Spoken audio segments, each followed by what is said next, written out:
Hi, I'm Dana Terrell. I'm making this video for you if you're thinking of getting help, but worried about what people will think. And I'm making it for you if you're the support person for a friend or loved one who's been struggling and reluctant to get help. I hope I can give you a new view of therapy and therapists. I was inspired to make this video by a client of mine in his 20s, I'll call Alan.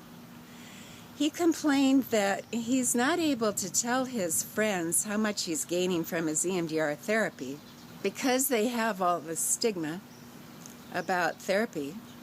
He's certain that they don't know about EMDR therapy. That's the kind that we do together. That stands for eye movement, desensitization, and reprocessing. It is a psychotherapy.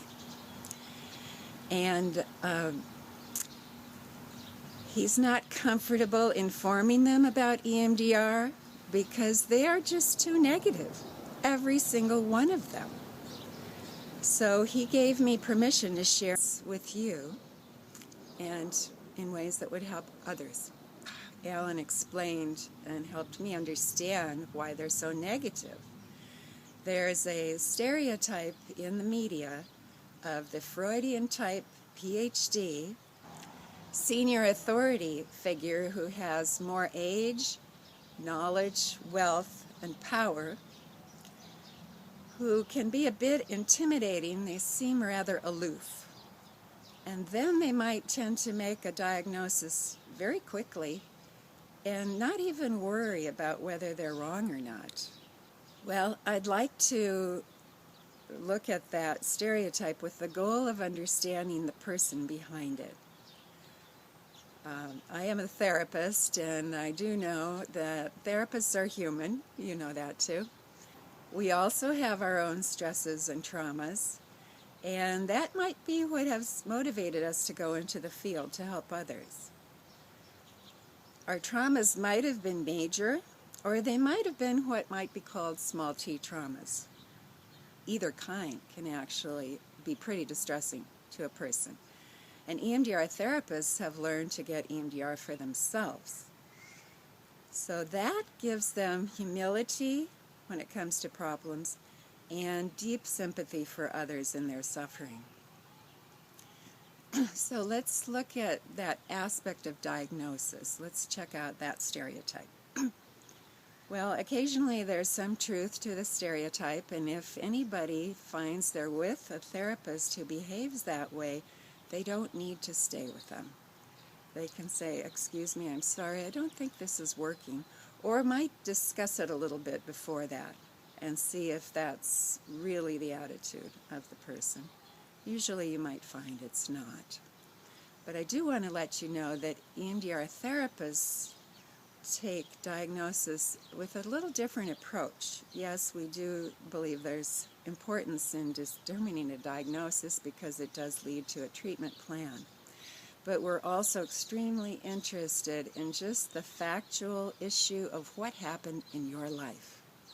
We want to know what memories might still be unresolved, leaving you with negative beliefs about yourself, distressing emotions, perhaps stuck images that still look fresh even after a year or 3 years or 20 years. And even physical sensations can be related to those memories. So we will then help the client with EMDR therapy to resolve those memories. It's kind of like an emotional digestion process.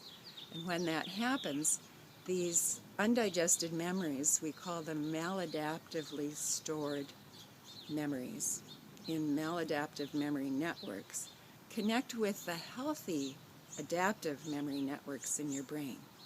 For instance, a rape victim knows it's not my fault, this is a crime, I didn't do anything that could justify it, but at a gut level somehow might still believe it's their fault. That's because of all the distress stored with the memory.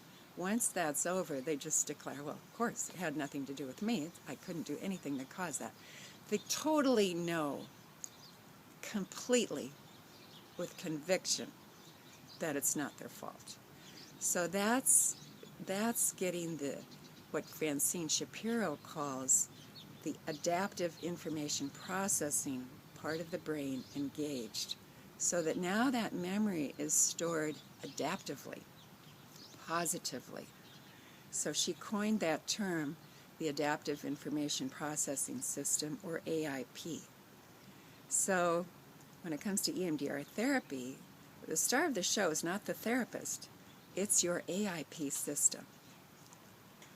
Let's return to Alan to share his conclusion. I'd like to quote him. "I never knew therapy could be like what I have experienced.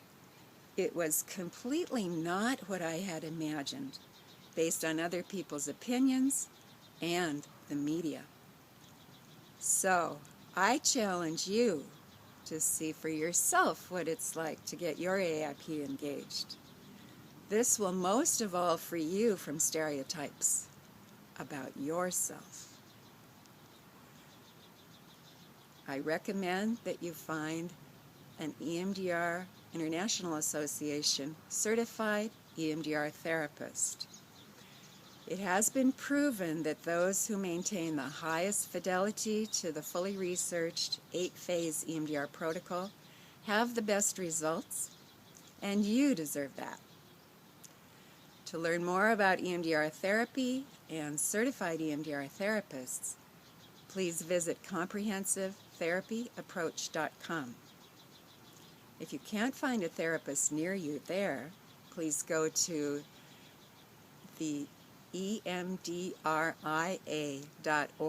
website and request a certified EMDR therapist when you do a search.